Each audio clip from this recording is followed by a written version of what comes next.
कोई चर्चा न यहाँ भारत के सरकार के बजट में दिखी और न ही कोई चर्चा राजस्थान के बजट में दिखी। 2023 खरीफ का क्लेम आज तक राजस्थान में डिस्ट्रीब्यूट नहीं हुआ सर। अनेकों स्कीमें देश में बन के आई आप की सरकार, आप की पार्टी, जो भजन लाल जी हमारे मुख्यमंत्री महोदय थे, इस चुनाव के अंदर गांव गांव जाके इन बातों कही। ईआरसीपी के बारे में बात चली। 16 राज्यों को पीने का पानी मिलेगा, सिंचाई का पानी मिलेगा, यमुना लिंक का पानी, जो राजस्थान की शेखावटी बेल्ट की सबसे बड़ी एक आस की उम्मीद हम रखते थे, इसकी बात की सोचेंगे हम, जिसके बारे में क्लेम किया गया, भागीरथ का नाम दिया गया। चूरू, झुंझुनू, सीकर के अंदर 1 लाख हेक्टेयर की सिंचाई का पानी और सीकर जिले के लिए पीने के पानी की व्यवस्था का प्रोग्राम था। ये कोई चर्चा न यहाँ भारत के सरकार के बजट में दिखी और न ही कोई चर्चा राजस्थान के बजट में दिखी। इरिगेशन का प्रोजेक्ट सर कोई भी 10 सालों के अंदर बड़ा इस देश के अंदर आया नहीं।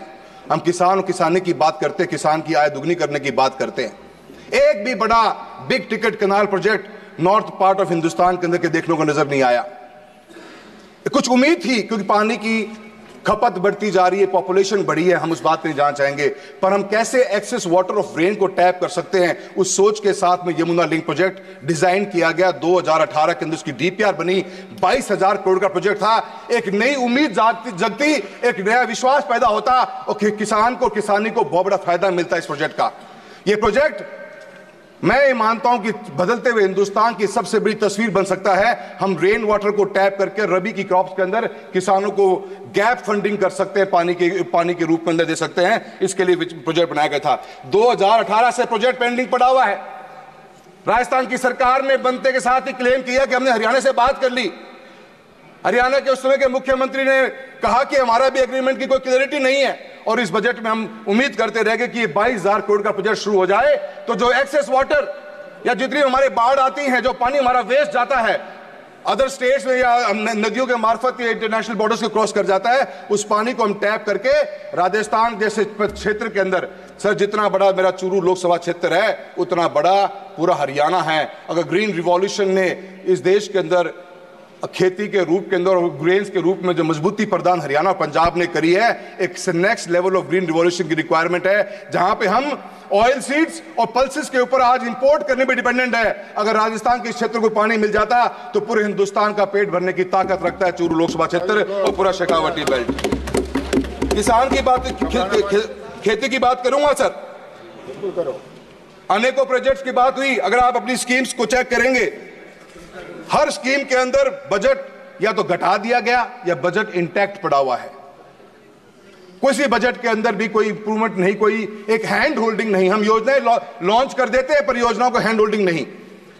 सर आप मुझे इस तरह देख रहे हो, मुझे लग रहा है कि आप घंटी बजाने वाले हो। सर देखो मत सर, मुस्कुरा के देखो। सर प्रधानमंत्री फसल बीमा योजना बनी सर।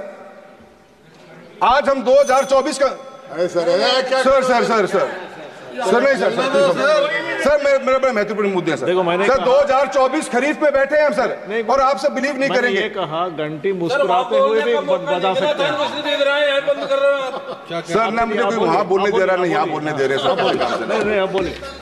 सर। 2024 खरीफ का क्लेम आज 2023 खरीफ का क्लेम आज तक राजस्थान में डिस्ट्रीब्यूट नहीं हुआ सर। 2024 खरीफ पिछले आने वाले 7 दिन में इसका प्रीमियम भर चुके होंगे सर। किसके पास जाएं सर? किसान परेशान है, धरना प्रदर्शन रोज चल रहा है राजस्थान के अंदर। एक साल बीत जाता है सर, क्लेम का डिसबर्समेंट नहीं हो रहा। रिलायंस कंपनी को, इंश्योरेंस कंपनी को दे रखा चूरू का ठेका सर, लोकसभा क्षेत्र का। कभी ये आपदा, कभी ये आपत्ति, कभी कुछ है, कभी कुछ। आए दिन प्रॉब्लम है सर। और सर एमएसपी की बात करी जाती है सर। किसान क्या मांग रहा है? आज हमारे मंत्री महोदय ने कहा कि हमने सब कुछ लिख के दिया ही नहीं। तो आपने क्या लिख के दिया? क्या गारंटी दी? मांग क्या रहा है किसान? आज किसान और किसानी इतने बुरे हाल में है कि एक एमएसपी की गारंटी मांग रहे। लाखों करोड़ रुपए का बजट आप देश के अंदर बांट रहे हो। किसान को चाहिए क्या? एक एमएसपी की गारंटी चाहिए। उस गारंटी के लिए किसान और किसानी लेबर के साथ लेबर ही रही, एक रोजगार पैदा करती है बहुत बड़ा, और बहुत बड़ी इकोनॉमी हमारी इसके ऊपर डिपेंडेंट है। बाजरे के ऊपर अपने मिलेट ईयर की बात की पिछले साल, इस बार मिलेट ईयर के नाम पे कुछ भी बात नहीं हुई। बाजरे की खरीद राजस्थान की सरकार सर आज तक भी नहीं कर पा रही है। आप बाजरे को मिलेट के रूप में शामिल करना चाहते हो। मेरे लोकसभा क्षेत्र में सर ग्वार सबसे बड़ा प्रोडक्शन होता है, और ग्वार को एमएसपी में शामिल करने के लिए मैं आपसे बात करना चाहूंगा सर। मैं please conclude please sir, please only one There are so many speakers here only, they're all sitting here. So many speakers have given a list. Sir please give me 2 minutes sir, please give me 2 minutes sir. मैं इतना ही कहना चाहूंगा sir, मेरे को बहुत से मेरे points पर आपने मेरे को समय कम दिया है सर। ऑयल सीज और पल्सेस के बारे में बात करूंगा सर। 160 लाख टन 1.4 लाख करोड़ रुपए के एडिबल ऑयल्स हमने इस कंट्री में इंपोर्ट करे पिछले साल के अंदर। और sir import duty palm oil के ऊपर जो लगाई जीरो कर दी गई, उसका इंपैक्ट क्या पड़ा सर। आज चूरू लोकसभा क्षेत्र से हमारा शेखावटी, हमारा नागौर है, बीकानेर है, गंगानगर, हनुमानगढ़ तक का पूरा बेल्ट है सर। सरसों की सबसे बड़ी पैदावार होती है सर। भाव नहीं मिल रहा किसान को, जब बोने की उसकी बिल्कुल भी इच्छा नहीं कर रही। हम कैसे बैलेंस आउट करेंगे इसका पता ही नहीं चलता सर। मैं आपने नेचुरल फार्मिंग की बात करी है तो आपने 1 करोड़ सर्टिफिकेशन दोगे sir. Natural farming, zero budget farming, organic farming, sir कौन इसको परचेज करेगा? कोई मैकेनिज्म ही नहीं है हमारे पास में इसका। क्या आज किसान अपनी नेचुरल फार्मिंग को प्रोड्यूस को किसको जाके बेचेगा सर? उसका भाव मिल रहा है नहीं मिल रहा मार्केट में, उसको कोई देखने वाला नहीं है सर। मेरा आपसे इतना कहना है कि सर पैसा स्कीमें बहुत सी बनी, अनेकों स्कीमें देश में बन के ही आई सर, आज तक उनका कोई हैंड होल्डिंग नहीं। सांसद आदर्श ग्राम योजना बना दी गई सर। एक योजना, एक गांव की विलेज डेवलपमेंट प्लान जब बना तो 22 करोड़ रुपए का प्लान बना। और सर चूरू लोकसभा क्षेत्र का उदाहरण देता हूं, 325 करोड़ मिलते हैं नरेगा के अंदर काम करने के लिए। एक सरपंच को एक साल में 1.25 से 1.5 करोड़ मिलता है काम करने के लिए। 1.5 करोड़ की लागत से वो 22 करोड़ की वीडीपी कब पूरी होगी? 22 साल बाद पूरी होगी सर। हम कैसे गांवों का विकास करा पाएंगे? आप सोच कर देखिए बात को सर। आप अभी शिक्षा के बारे में इतनी बात चली है सर, चूरू लोकसभा क्षेत्र की बता देता हूं, एक छोटी सी बात सर, एक सर लास्ट टाइम बोलूंगा। अध्यक्ष महोदय लास्ट टाइम, लास्ट टाइम अध्यक्ष sir ji please understand. Sir अध्यक्ष महोदय मैं आपसे इतना कहना चाहता हूँ, यहीं से बड़ा लिस्ट आया है, यहीं से बड़ा लिस्ट आया। सर सब कॉपरेट कर रहे हैं, आप भी कर लो सर मुझे कॉपरेट। Please conclude. धन्यवाद दीपेंद्र जी, आपका सहयोग बहुत अच्छा लगा मुझे।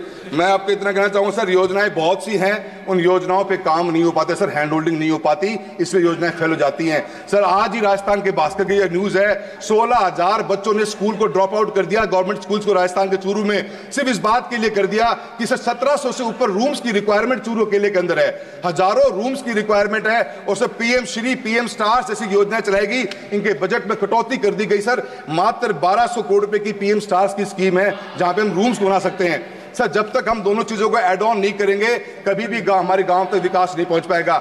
मैं आपका बहुत बहुत धन्यवाद देना चाहता हूं। आखिर में एक बात कहना चाहता हूं सर कि एमपी लैंड फंड को भी सर 3900 करोड़ का बजट दिया गया है। एक MP quota sir 5 crore rupees per year का, इसको तो कम से कम डबल करा दिया जाए ताकि हम गांव में घुसने लग रह जाए। आपका बहुत बहुत धन्यवाद।